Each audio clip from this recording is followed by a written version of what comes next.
Yes.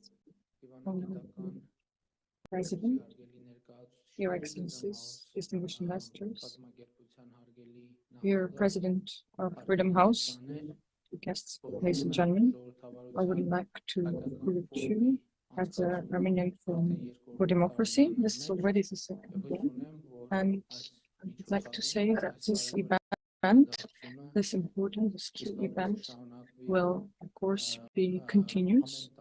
It will be continuous every year, and it will become annual in its nature.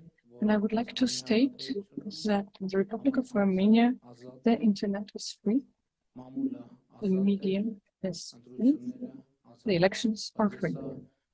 But I'm not highlighting this as an achievement. Indeed, I would like to highlight this as a daily truth, which is the result of our joint work.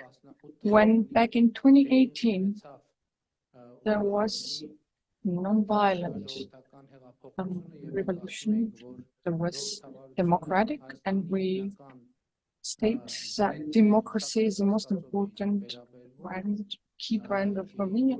Many were casting doubt and dubious about this because they were saying that in the post-democratic euphoria, the government did not have any need or necessity to limit the freedoms. Yet the fact that the Armenian Forum for Democracy was first held in 2022 and not in 2019 itself is a vivid fact.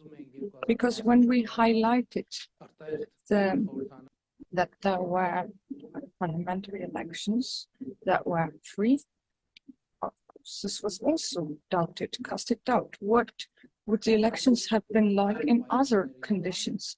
Unfortunately, these other conditions existed, and we could state that in the elections in other conditions were not less democratic or less free in any way. And this is the assessment and evaluation of the international community, which is not to say that, both in 2018 and later, the elections were flawless. Of course, the political culture is yet to be addressed. In this respect, I indeed have to highlight that democracy is the main brand of Armenia, and it is our belief, and it is our strategy.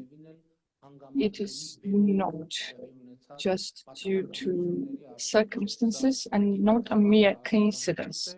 This is a political direction that the government of the Republic of Armenia and the population are consciously guided.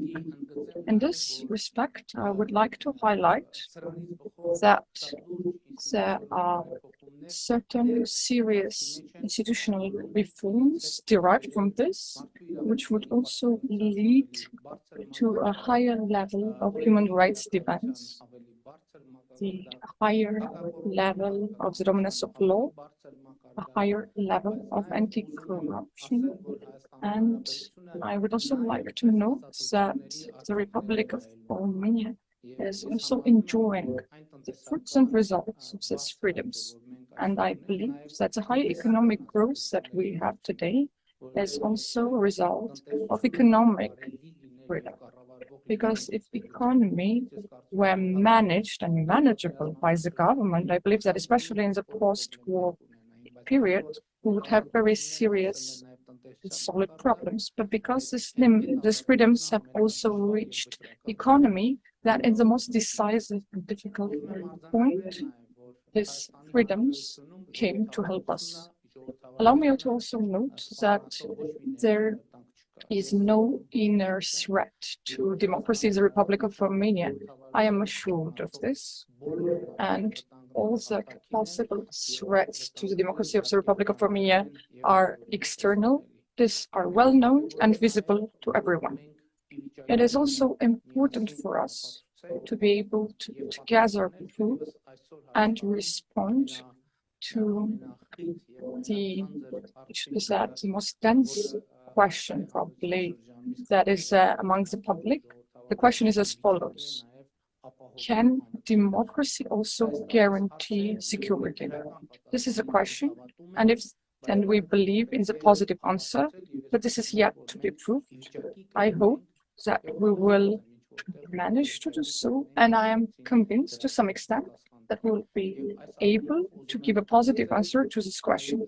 In this respect, I would like to highlight that democracy will continue to be the key brand of Armenia, and I am full of hope that also when we're talking about other brands which would be related, they would also be continuous, one of these being the high economic growth, and the second one being peace. And this unity of the three components would serve for that purpose, because we are talking about freedoms. But freedom itself is not an end in itself. It is a means to guarantee a human's well-being and happiness. This is the highest overarching aim that we are pursuing, because our issue is as follows: make sure that in democracy and in freedom conditions, a human in the Republic of Armenia would have a good well-being, be happy, be secured, and be able to do their work that they love. And in this respect, make sure that they can ensure their well-being and the well-being of the country. Of course, in our perception, democracy is a necessary yet not sufficient factor. Of course, we also have to ensure the other institutional prerequisites so that this vision becomes a reality. Thank you.